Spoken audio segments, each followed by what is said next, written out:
Constitution right to equality, right to life न सिर्फ हिंदुस्तानियों पर बल्कि रेफ्यूजियों पर भी अप्लाई होता है।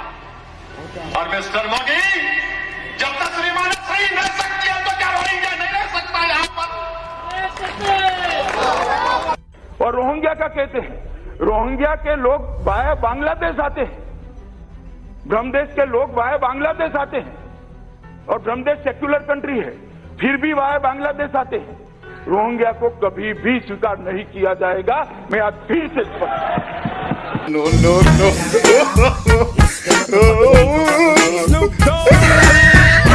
एक सोच देखिए प्रधानमंत्री की कि उनको फिक्र है पाकिस्तान बांग्लादेश के हिंदुओं की। क्यों होनी चाहिए प्रधानमंत्री को पाकिस्तान हिंदू बांग्लादेश के हिंदुओं की फिक्र? प्रधानमंत्री को तो हिंदू भारत के सिटीजन की फिक्र होनी चाहिए। और उल्टा आप मुझसे सवाल करते हैं मुझे क्या करना है इन मुल्कों से, अफगानिस्तान, पाकिस्तान, बांग्लादेश से? क्या होता है उनका? आपकी बच्ची अगर 12 साल की उम्र में शादी करे तो उसका क्या हाल होगा? हमसे पूछ रहे, आप उनको मिला क्यों रहे हो कि आतंकवाद हो रहा, वो मर रहे, वो मर रहे। लेकिन हमारे साथ जो हो रहा है वो जबरन हो रहा है। आतंकवाद अलग है, हादसे में कोई 100 लोग मर जाते हैं, वो अलग चीज है। और घर में घुस के जो आतंकवाद, क्या आप हिंदू हैं, आपकी लड़की को उठा के धर्म परिवर्तन करवाएंगे? और मैं ये बताऊं कि 9 साल की बच्ची को उठा के ले जाए तो उसको धर्म का क्या पता? अगर हिंदुस्तान उनको वीजा देती है तो वो आज के आज आ जाएंगे, अगर नहीं देती है वीजा तो वो हमारे लिए मर चुके हैं और हम उन्हें मरा हुआ मानते हैं। सिर्फ हम अपने बच्चों को बचाने के लिए हमारे हिंदुस्तान भाइयों के पास आ रहे हैं।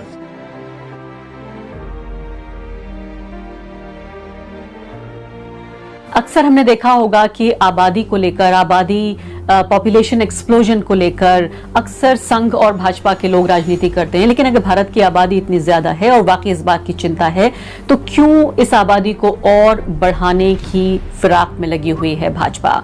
जो भारत का संविधान है दरअसल वो रेफ्यूजीज को भी जितना अपने नागरिकों को कहता है, इतना ही वो जो बाहर से आए हुए शरणार्थी हैं उनके लिए भी जो राइट टू इक्वालिटी है, यानी समानता का जो अधिकार है, वो आर्टिकल 14 में भारत के संविधान में मौजूद है। राइट टू लिबर्टी भी दरअसल जो नॉन सिटीजन है, जो नागरिक नहीं है भारत के, जो शरणार्थी हैं, उनको भी मिलता है आर्टिकल 51 के तहत।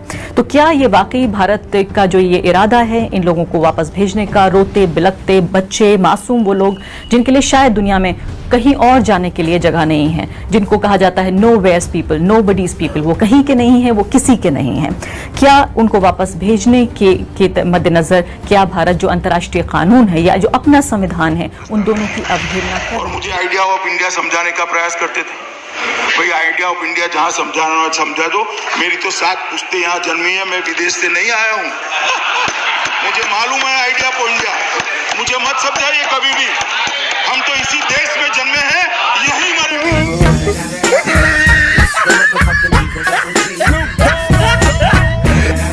But a Dharmashala cannot say that I am only allowing this religion, I am not allowing another religion.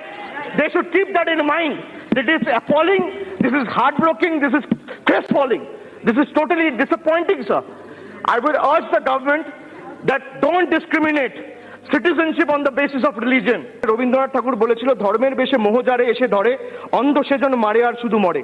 বিরোধী কবি কাজী নজরুল ইসলাম বলেছিল কোরআন পুরাণ বেদ বেদান্ত বাইবেল ত্রিপিটক জিন্দাবস্তা গ্রন্থ সাহেব পড়ে যাও যত শখ। They would have been heartbroken had they been here today to witness this debate, sir. इन्होंने टैगोर, विवेकानंद और बंकिम बाबू का उल्लेख किया, तीनों को कोट किया। मगर मैं एक छोटा सा सवाल पूछना चाहता हूं माननीय अध्यक्ष जी। बंकिम बाबू, टैगोर और विवेकानंद का बंगाल की कल्पना ऐसी थी सरस्वती पूजन न हो, ये कल्पना करिए।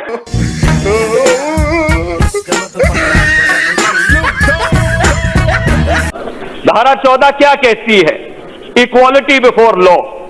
The state shall not deny to any person equality before the law और the equal protection of the laws within the territory of India. धारा 15 में यह कहा है the state shall not discriminate against any citizen on grounds only of religion, race, caste, sex, place of birth और any of them. किसी नागरिक के साथ धर्म, जात या समुदाय को लेकर भेदभाव नहीं करेंगे। जब आप किसी नागरिक के साथ भेदभाव नहीं कर सकते तो क्या आप नागरिकता देने पर भी भेदभाव कर सकते हैं। जब देश का आजादी मिला तब धर्म के आधार पर विभाजन अगर कांग्रेस पार्टी न करती तो यह बिल की जरूरत न पड़ती। किसने किया धर्म के आधार पर विभाजन? किसने किया धर्म के आधार पर विभाजन? इस देश का विभाजन धर्म के आधार पर कांग्रेस पार्टी ने किया है।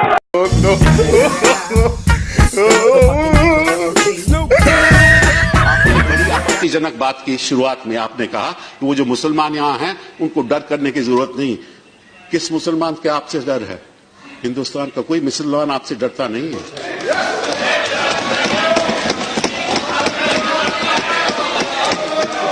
ना मैं डरता हूं जहां इस देश के नागरिक डरते हैं, ना कोई मुसलमान डरता है। डरते हैं तो हम संविधान से डरते हैं। कपिल सिब्बल साहब के आपसे कोई नहीं डरता मुसलमान। मैं तो नहीं चाहता डरे। आपके ही लोग कहते हैं डर है, डर है, डर है।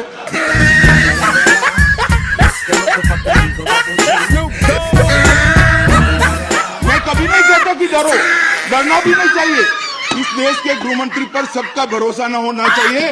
और मैं कहता हूं माइनॉरिटी को जरा भी चिंता मत करो कि जो इस बिल को समर्थन नहीं करे वो देशद्रोही है। श्री संजय राउत जी ने कहा कि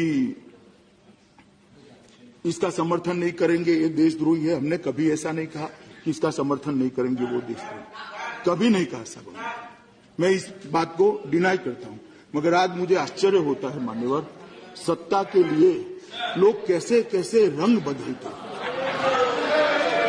कैसे कैसे रंग बदलते। लोकसभा में शिवसेना ने इस बिल का समर्थन किया था। मैं सिर्फ इतना ही जानना चाहता हूं, शायद मुझे न बताए, महाराष्ट्र की जनता भी जानना चाहती है कि आज रात को क्या हुआ कि आज शिवसेना ने अपना स्टैंड बदला।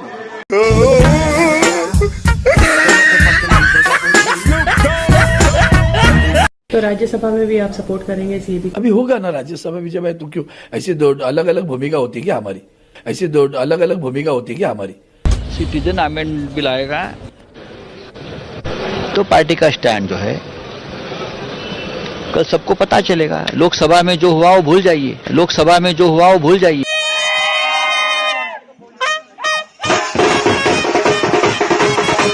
हम कितने कठोर हिंदू है उसका हमें प्रमाण पत्र नहीं चाहिए।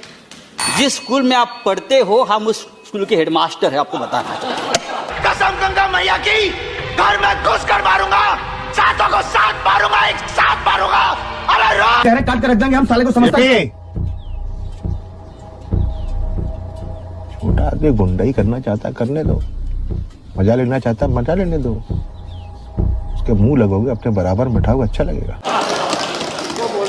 और हमारे स्कूल के हेडमास्टर बाला साहब ठाकरे थे। ये मैं मेरी शिवसेना की कांग्रेस नहीं होना दूंगा, नहीं, कभी नहीं। और मुझे जब ये मालूम होगा कि हो रही है तो I will close my shop. और मैं यहाँ स्टेज से आपको आश्वासन देना चाहता हूँ, अमित शाह जी ने कहा है कि चुनाव के बाद सिटीजनशिप बिल को लाएंगे। सबसे पहले वो मर्डर अक्यूज है। मर्डर अक्यूज ने कहा कि वो सिटीजनशिप बिल लाएंगे। मैं आपको कह रहा हूं, चाहे कुछ भी हो जाए, मर्डर अक्यूज को बीजेपी को हम सिटीजन अमेंडमेंट बिल नहीं लाने देंगे।